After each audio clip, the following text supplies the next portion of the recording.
मैं लेकर आई हूँ एक कार्यक्रम जिसका नाम है खुद की खोज। जैसा कि इसके नाम से झलकता है, खुद की खोज स्वयं की तलाश ही है।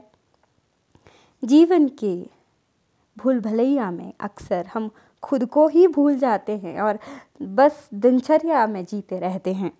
इसी तरह की ज़िंदगी में बहुत सी ऐसी चीज़ें हैं जैसे कि कला, साहित्य, ये सब चीज़ें हमें फिर खुद की ओर ले जाने को मजबूर कर देती हैं। कई दफ़ा हम आत्मीयता से जुड़ते हैं या अध्यात्म से, या फिर कुछ लोगों के लिए ये आत्मदर्शन भी हो सकता है। कुछ लोग ध्यान में चले जाते हैं और खुद को खोज लेते हैं। आज मेरे लिए खुद की तलाश वही रहेगी जो विभिन्न लोगों की कहानियाँ रही हों या विभिन्न लोगों ने जो कृतियाँ लिखी हों। इस खुद की तलाश कार्यक्रम में हम लोग बहुत सी कहानियों के माध्यम से या फिर बहुत सी कविताओं और जीवनियों के माध्यम से खुद को खोजने की इस मुहिम में आगे बढ़ेंगे। तो आज के इस कड़ी में हम एक कहानी को सुनने जा रहे हैं। मेरी दोस्ती मेरा प्यार। आज मुझे याद आने लगा 20 साल पहले जब मैं शिंटू से मिला था। वह भी एक इत्तेफाक ही था। शिंटू न जाने कहाँ से आ रहा था। मेरे सामने ही वह धड़ाम से गिर गया। 17-18 साल का लड़का कैसे गिर गया? मैं अपने को रोक नहीं सका, उसकी ओर भागता गया। उसे उठाकर खड़ा करने में मदद की। मुझे पूछने का मौका भी नहीं मिला, थैंक यू अंकल। कोई बात नहीं, मेरे साथ ऐसा होता रहता है। अब मैं अपने आप घर चला जाऊंगा, कोई टेंशन नहीं। उसके चेहरे पर कोई झेंप तक नहीं थी। वह मुस्कुरा रहा था। वह चला गया। चाल तो उसकी लंगड़े जैसी थी। मैं उसे जाते देखता रहा। उसने एक बार फिर मुड़कर भी नहीं देखा। मैं भी अपने काम चला गया। परंतु जब शाम को उसके स्थान पर दोबारा पहुंचा तो मेरा ध्यान फिर शिंटू की ओर ही गया। उसके प्रति मेरी जिज्ञासा बढ़ने लगी। जानने की इच्छा हुई और शिंटू के घर का पता करके उसके घर वालों से मिलने की इच्छा हुई। पता चला कि वह अपने पिता के साथ रेलवे कॉलोनी में रहता है। मैं शाम को ही उनके घर चला गया। रेलवे कॉलोनी में जब पहुंचा, उसका मकान मिलने में कोई देरी नहीं लगी। शिंटू का नाम पूछते ही बाहर खेल रहे लड़के मुझे उसके मकान तक ले गए। रेलवे की कॉलोनी हो तो कोयले की अंगीठी क्यों ना जले। एक नहीं, सभी घरों से कोयले की सुगंध के साथ आसमान में उठता हुआ धुआं रेलवे कॉलोनी का आभास करा रहा था। पुराने समय की इस कॉलोनी में पानी नल से हमेशा लगातार बह रहा था। टूटी तो नहीं थी। किसी ने इन्हें एक बूंद पानी का मूल समझाने की हिम्मत नहीं की होगी, क्योंकि इन्हें तो पानी की कोई दिक्कत आई ही नहीं होगी।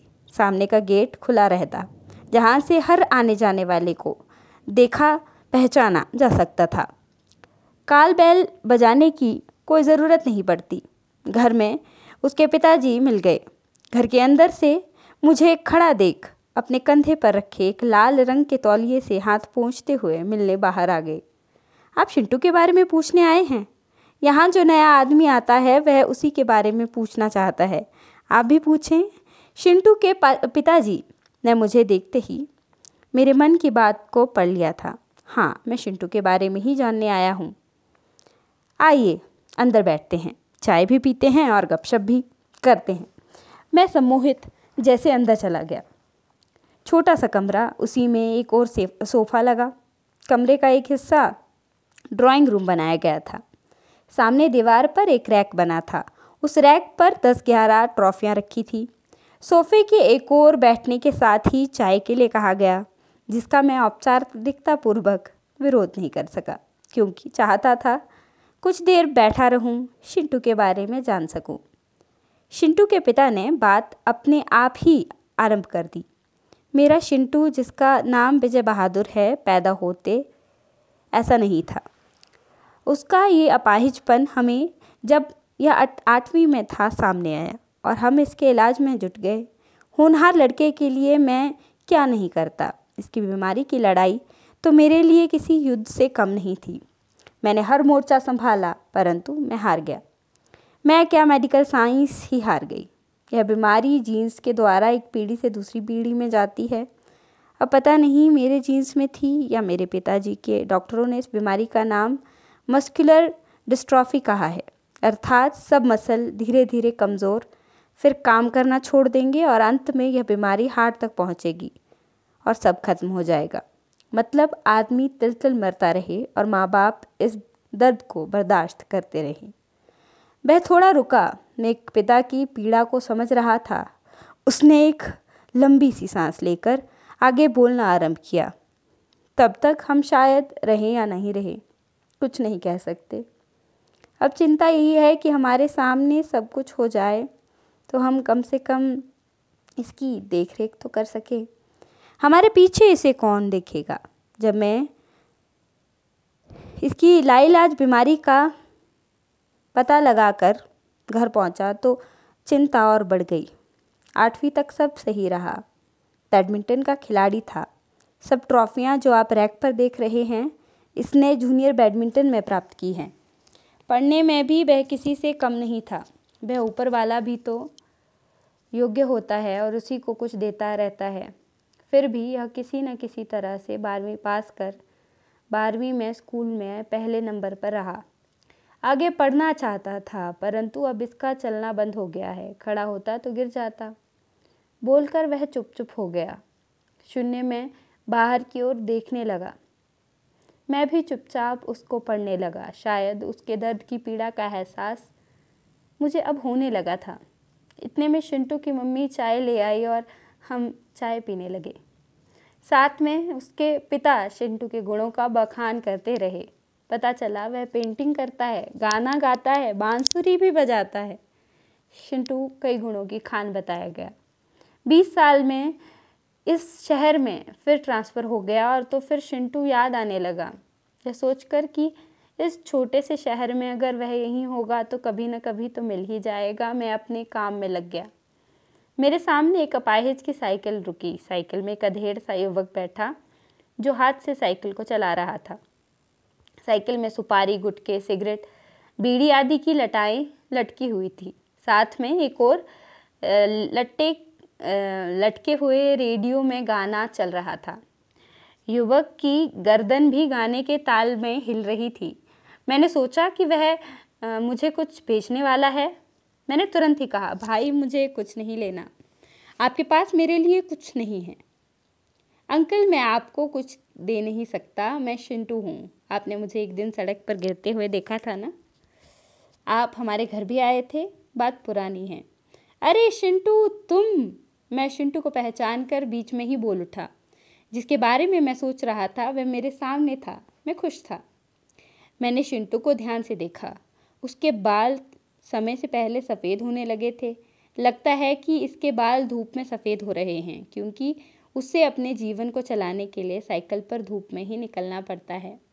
जब मैं उसकी साइकिल को देख रहा था तो बड़े प्यार से मुस्कुराते हुए बोल उठा, मेरे मामा ने दी है, मैं भी केवल मुस्कुरा देता हूँ। साइकिल के ऊपर लिखा था, मैंने जीना सीख लिया। मुझे उसका यह स्लोगन अच्छा लगा। लड़का हिम्मत वाला है, यह तो मैं जानता ही था, आज देखने को मिल गया। तभी गुटखे के ग्राहक अपने आसपास आ गए और गुटखा बेचने लगे। उसने एफएम रेडियो पर गाना चला रखा था। वह गाने के साथ झूम भी रहा था, अपना सामान भी बेचने में व्यस्त हो गया। उसके 2-4 ग्राहकों ने उसे घेर लिया। मैं भी जल्दी में था तो चल दिया। जाते हुए दिमाग में आने लगा कि उसकी बीमारी अब आगे बढ़ रही है। यह सब जानते हुए भी वह बड़े उत्साह से अपना जीवन यापन कर रहा है। आज मैं जल्दी में था। बात अधूरी रहने लगी और सारे दिन शिंटू ही दिमाग पर छाने लगा। शिंटू की बीमारी अब आगे बढ़ गई है। उसकी टांगें बेकार हो गई है। वह शायद कितने दिन आदि बहुत सारी बातें दिमाग में चल रही थी। शिंटू को देख आज मुझे फिर से 20 साल पहले उसके पिता की मुलाकात याद हो गई। 20 साल को गुजरते मुझे तो कोई पता नहीं चला, परंतु 20 साल में कई परिवर्तन हो गए हैं। मेरी जिज्ञासा शिंटू के पिता से मिलने की फिर होने लगी। शाम को ही मैं रेलवे कॉलोनी की ओर चल पड़ा। अब तो पहले जैसा गठियों से धुआं नज़र नहीं आता। अब शायद रेल इलेक्ट्रिक हो गई है। फिर भी कुछ एक दुख अंगीठी से धुआं निकल रहा था। उसके मकान के पास रुका तो देखा वहां तो कोई नहीं रहता। पता चला कि चिंटू के पिता को रिटायर हुए कई वर्ष हो गए हैं। सुना जाता है कि उसके माता पिता दोनों ही भगवान को प्यारे हो गए। अब चिंटू अपने पिता के बनाए मकान में अपने भाई के साथ रहता है। यह जानकर तो चिंटू से मिलने की मेरी जिज्ञासा और बढ़ने लगी। अब जब भी मैं घर से निकलता हूँ तो मेरी नज़रें चिंटू को ढूंढने में लगी रहती हैं। उस दिन तो चिंटू मुझे प्रसन्न लग रहा था। अब कहाँ रहता है, कैसे गुजारा करता है, यह जानने की इच्छा होने लगी। सभी विकलांगों वाली साइकिलों पर मैं नज़र आने लगा। मन में इच्छा हो तो बात बन ही जाती है, देरी भले ही हो जाए। 1 वर्ष के बाद एक दिन चिंटू की साइकिल एक अधेड़ सा पुरुष धक्का मारता हुआ ले जा रहा था। कभी कभी कोई ग्राहक मिलता तो वो रुक जाता, अपना सामान बेचने लगता। मैं जल्दी से चिंटू की ओर पहुंचा। मुझे देखते ही बोला, अंकल आप सालों बाद मिलते हैं। पिछली बार भी आपको देखता रहा, अब चले गए। हाँ मैं चला गया था, इसके बाद मैं भी तुम्हें देखता रहा, कोई पता नहीं चला। अंकल ये मेरा दोस्त भोला है, सवेरे हम दोनों साथ चलते हैं। जब मैं अपनी साइकिल भी नहीं चला सकता वह साइकिल को धक्का देता रहता है और मैं सामान बेचता हूँ। हम दोपहर और रात का खाना इकट्ठे खाते हैं। अपना मुंह भोले की ओर करके उसे कहा, भोले अंकल को नमस्ते कर। भोले ने नमस्ते किया। मैं मुस्कुराया। भोले आप बहुत अच्छा करते हो, सेवा भाव तो किसी में भी ऐसे ही नहीं होता। धन्य है वो जो सेवा करते हैं। मैंने भोले के कंधे पर हाथ रख दिया और कहा, भोले का भी कोई नहीं है, भाइयों ने उसे घर से निकाल दिया है। अब हम दोनों साथ साथ रहते हैं। यह खाना बना देता है, मैं थोड़ी मदद कर देता हूँ। फिर रात को हम कोई कैरम बोर्ड भी खेलते हैं। ओ इसे कैरम बोर्ड कहते हैं। तो कैरम बोर्ड खेलते हो, तुम हारे तो नहीं? हाथ तो चलते नहीं परंतु उंगलियां चलती हैं। भोला मेरे हाथ को बोर्ड पर रख देता है और मैं गोटियों को अच्छी तरह से खेल लेता हूँ। अंकल ज़्यादा बार जीत ज़्यादा मेरी ही होती है। मुझे आश्चर्य होने लगा। इस लड़के को किसी से कोई शिकवा नहीं, कोई शिकायत नहीं। उसे उस बनाने वाले ने एक साथी भेज दिया। अब इस सहारे वह जिंदगी के शेष दिन निकाल देगा। या ऊपर वाला भी गोटियां खेलता रहता है। कौन सी गोटी कैसी खेलनी है वह अच्छी तरह से जानता है। हमारा मिलना भी एक तरफा ही था, एक इत्तेफाक था। यह बीड़ी खरीदने का मेरा पक्का ग्राहक था। इसी में हमारी दोस्ती हो गई। भोला पढ़ा लिखा नहीं था। वह अपनी प्रेमिका को पत्र मेरे से लिखवाता था। मैं पत्र लिखते हुए उसका मज़ा लेता। एक बार मैंने उस पत्र में अपनी नमस्ते क्या लिखी, उसे पता चल गया कि भोला अनपढ़ है। वह इसे छोड़कर चली गई और तब से यह प्रेम का मारा मेरे साथ रहता है। वह इसका सब कुछ मार कर चली गई। मैं भोले की कहानी समझ गया, उसकी ओर देखता रहा। वह मेरी ओर देखता रहा, एक भीगी बिजली की तरह। मैंने उसके कंधे पर फिर हाथ रखा। साइकिल पर रखे एक मोबाइल पर गाने बज रहे थे। साफ था कि अब रेडियो की जगह मोबाइल ने ले रखी थी। मैंने सर उसको क्या नहीं दिया। वह जो मांगती थी सब देता था। मैंने भूखा रहकर भी उसकी मांग पूरी की है। मैं खाली हो गया हूँ। भोला इस तरह से अपना दिल छोटा नहीं करते। तुम्हारे साथ तुम्हारा दोस्त भी तो है, तुम खाली कैसे हो? मैंने कहा। तभी मोबाइल पर चिंटू और भोले का नाम आ गया। मोबाइल पर FM विविध भारती का SM के बहाने आपके तराने बज रहा था। उसकी फरमाइश थी मेरी दोस्ती और मेरा प्यार, फिल्म दोस्ती का गाना। चुप हो जाओ, चुप हो जाओ, हमारा गाना आ रहा है अंकल, यह हम दोनों की फरमाइश है, हम इसी गाने की फरमाइश करते रहते हैं। वह मेरी ओर देखकर कान मोबाइल की ओर लगाकर मुस्काने लगा। आज फिर हमारा गाना आ गया। भोला भी खुश हो गया। अब उन दोनों का ध्यान गाने पर था। वे अपना नाम विविध भारती से सुनकर बड़े खुश हो रहे थे। साथ में गाना भी गुनगुनाने लगे। गाना खत्म होने के बाद दोनों ने एक दूसरे से हाथ जोड़ कर मिलाया और क्रिकेट के मैदान में छक्का मारा हो ऐसी खुशी व्यक्त कर रहे थे। थोड़ा हंसते रहे। मैं उन दोनों को देखता रहा। उनकी दुनिया भी अपनी है, वर्तमान में जीते हैं, कल क्या होगा इसके लिए चिंतित नहीं है। इनके जीवन का दर्शन ही पढ़ने योग्य है। विविध भारती भी इन लोगों के लिए बहुत खुशियाँ बांटती हैं। क्षण में ही फिर अपनी बात पर आ गए। अंकल, अब इसकी शादी हो जाए तो हम साथ रहेंगे। खाना वह बना लिया करेगी और हम बाजार में माल बेचकर पैसे उसे दे दिया करेंगे, चिंटू ने कहा। बोला भी चुप रहा, बल्कि हल्का सा मुस्कुराने लग रहा था कि उसे काम सताता होगा और लगने लगा कि वह शादी की इच्छा रखता ही होगा। मैं इन दोनों से मिलकर आज खुश था। चिंटू और भोले को जब भी देखता हूँ तो दोनों एक दूसरे के साथ देखने को मिलते हैं। उन्हें देखने से मुझे 1964 की फिल्म दोस्ती याद आ जाती है।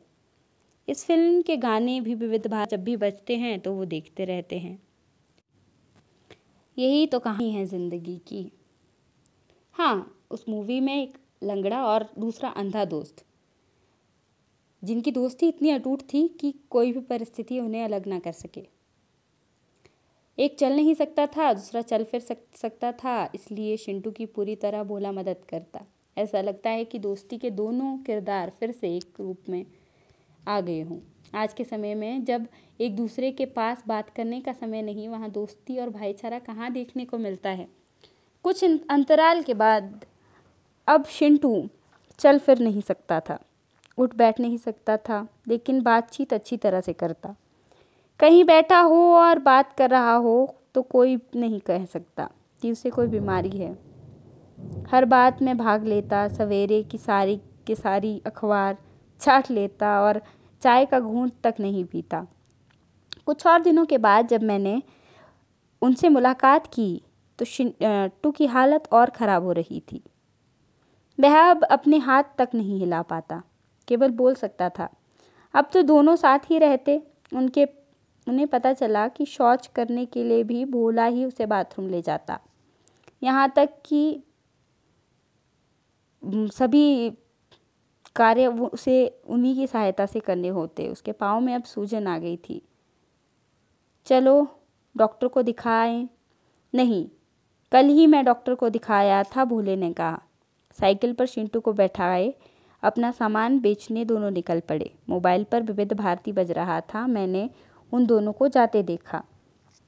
सोचने लगा कि अब अपनों ने चिंटू को त्याग दिया है। एक मित्र ही काम आ रहा था। आज के समय में इस तरह के काम भला कौन अपने मित्र के लिए करता है। भोले तुझे सलाम। अब मेरी जिज्ञासा बढ़ रही थी कि चिंटू की किसी दिन छुट्टी हो जानी है। डॉक्टरों के कहने के मुताबिक बीमारी हार्ट तक पहुंचने वाली है, इसलिए भी मैं उनको लगभग रोज़ देखता रहा। चिंटू को मालूम है कि उसके दिन थोड़े रह गए हैं। उसे इसका कोई गम नहीं। शरीर में कोई स्थान ऐसा नहीं जहां उसे पीड़ा नहीं सताती, लेकिन उसने कभी भी इसका पश्चाताप नहीं किया। वह कहता फिरता कि भोले जैसा दोस्त जिसका साथी हो, उसका दर्द कहाँ है। उसका मानना है भगवान है या नहीं, वह तो अपने माँ बाप के बाद भोले को ही भगवान के रूप में जानता है। एक दिन मैं काम पर से घर आ रहा था। रास्ते में देखा तो चिंटू अकेला ही साइकिल पर बैठा था। आज उसके पैर अधिक फूले हुए थे, आंखें डूबी सी, शरीर में कोई हरकत नहीं, उदास सा सड़क का दूसरा छोर देख रहा था। मोबाइल पर गाना मेरी दोस्ती मेरा प्यार बज रहा था। मैंने पूछा, चिंटू आज तुम्हारी ही फरमाइश फिर आ गई। नहीं अंकल, अब तो गाना ही इसमें भर दिया है, इसी को सुनता रहता हूँ। विविध भारती वाले तंग आ गए हैं हमारी फरमाइश बार बार सुनते हुए। कहते हुए मुझे लगा कि आज पहली बार उसकी आंखें भर आई थी। मैं उसकी ओर देखता रहा। मैंने इधर उधर देखा तो भोला नजर नहीं आया। क्यों चिंटू, भोला दिखाई नहीं दे रहा? क्षण भर वह चुप रहा। एक लंबी सी सांस लेकर कहा, अंकल, जब से भोला गया है ये गाना मैं लगातार बजाता रहता हूँ। मुझे लगता है भोला मेरे पास ही है, मैंने ही उसे भेजा है। वह चुप तो हो गया था, उसका गला रुंध गया था, वह कुछ नहीं बोल पाया। लेकिन मेरा माथा ठनका। पूछा, कहाँ गया भोला? वह तुम्हारे बिना ही कहीं नहीं जाता। बोला, कहीं नहीं गया है, न जाएगा, आ जाएगा। उसे मालूम है मेरा अंतिम समय नज़दीक है, उसके बिना मैं मरूंगा कैसे। मेरे अंतिम संस्कार उसी के हाथों तो होना है। वह आएगा और यह गाना बजता रहेगा, हम दोनों मिलकर उस गाने को गाएंगे, तभी मैं मरूंगा। अब वह चुप हो गया। वह अपनी साइकिल को मुझसे अलग ले जाना चाहता था, परंतु मुझे मालूम है कि उसके हाथ नहीं चलते। उसे अब तो बोलने तक की क्षमता नहीं है। मेरी नज़र उसकी साइकिल पर लटके सामान पर गई तो देखा उसमें अब एक आधा ही पाउच पड़ा है। तुम्हें यहाँ कौन लाता है? मोहल्ले के लड़के यहाँ ले आते हैं। उसका गला फिर भर आया। अंकल, आज आप मुझे घर छोड़ दोगे ना? बहुत देर हो गई है, आज मुझे घर छोड़ने कोई नहीं आए। चुप होते हुए उसके मुंह में आया थूक अंदर उसने किया। जब भोला उसके साथ नहीं है तो मुझे लगा कि आज उसके खाना भी नहीं खाया होगा। मैं पास से एक दर्जन केले ले आया। एक केला चिंटू के मुंह में डालते हुए पूछ ही लिया, तुम भोले के बिना खाना कैसे खाते हो? अंकल, खा लेता हूँ, अपना मुंह ही खाने तक ले जाना पड़ता है। वह मुस्कुरा तो रहा था, परंतु लगा कि वह भूखा है। केला उसने बड़े स्वाद से खाया। मुझे खिलवाने में आनंद भी आया। मुझे उसकी मदद करना अच्छा लगने लगा। उसकी साइकिल को धक्का मारते हुए उससे पूछ ही लिया, अच्छा भोला कब आएगा? भोला ज़रूर आएगा, वह हनीमून मनाने गया है। अंकल, उसने शादी कर ली।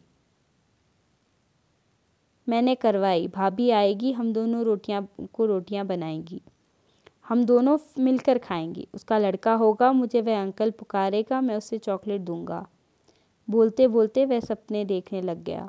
चुप हो गया क्योंकि आगे उसे कोई शब्द नहीं मिल रहे थे। अब मैं भी उससे कुछ नहीं पूछ पाया। मेरा गला भी रुंधने लगा। मुझे लगने लगा कि भोला अब नहीं आएगा। सेवा करना बहुत कठिन धर्म है, लाखों में एक ही उसे निभा पाता है। और अब तो भोले की एंटरटेनमेंट भी शुरू हो गई है। अब चिंटू कुछ बीमारी से, कुछ भूखे रहकर ही जल्दी चला जाएगा। और एक दिन लोगों की भीड़ खड़ी देख मैं भी उस ओर लपका। साइकिल उस पर चिंटू बैठा आंखें खुजला रहा था। मोबाइल पर से गाने बज रहे थे, मेरी दोस्ती, मेरा प्यार, और चिंटू चुप। आंखें जैसे भोले की राह देख रही हो, जैसे भोला आएगा उसकी अंतिम क्रिया करने। मैंने भीड़ को हटाया, उसकी आंखें बंद की और साइकिल को भारी मन से धक्का लगाते हुए अंतिम यात्रा के लिए चिंटू को ले गया। सोचने लगा कि उसके रिश्तेदारों को जानकारी दूं। जब जिंदा रहते कोई नहीं आया तो संपर्क करने का कोई लाभ नहीं। हाँ, पुलिस को समाचार देना ज़रूरी है। मुझे उस दिन ही समझ लेना चाहिए था कि भोला शादी के बाद नहीं आएगा। चिंटू को क्या मालूम कि आजकल लड़कियां अपनों से अपने पति को अलग करती हैं, परंतु चिंटू की मित्रता के लिए तो यहाँ कोई संदेह नहीं था कि कोई स्थान भी है। अब मैं समझ रहा था कि भोला हनीमून से नहीं आएगा जब तक वह भी उसे छोड़ ना दे। मुझे ही उसका क्रियाक्रम करना होगा। चिंटू के लिए लोग यह नहीं कहे कि उसका मित्र अंतिम समय में नहीं आया। मैं उसके क्रियाक्रम के लिए उसके शमशान भूमि की ओर उसे ले जाने लगा। उधर उसके मोबाइल पर गाना बज रहा था, मेरी दोस्ती, मेरा प्यार। मैंने गाना बजने दिया। साइकिल पर से जब चिंटू को उठाया तो सीट पर एक फ़ोटो भोले और चिंटू आपस में एक दूसरे को देख रहे हैं मिला। हो सकता है वह अंत तक इस फ़ोटो को देख रहा हो। मैंने फ़ोटो भी चिंटू के साथ चिता पर रख दिया। वहीं पर दूर खड़े एक युवक पर मेरी नज़र पड़ी तो असहाय विवशता लग रहा था। जलती चिता की लौ को देख किसी गहरी सोच में सजल नेत्रों से निहारता हुआ वह एकटक देख रहा था। शायद वह भोला ही हो। मैं उसे ऐनक के बिना ठीक तरह से पहचान नहीं पा रहा था। मैं भारी मन से चिता के धुएं को ऊपर उठता देखता रहा। चिंटू के दर्द को पढ़ते पढ़ते दर्द के एहसास में डूबने लगा। पास पड़ी चिंटू की साइकिल पर रखे मोबाइल से गाना अब भी बज रहा था, मेरी दोस्ती, मेरा प्यार।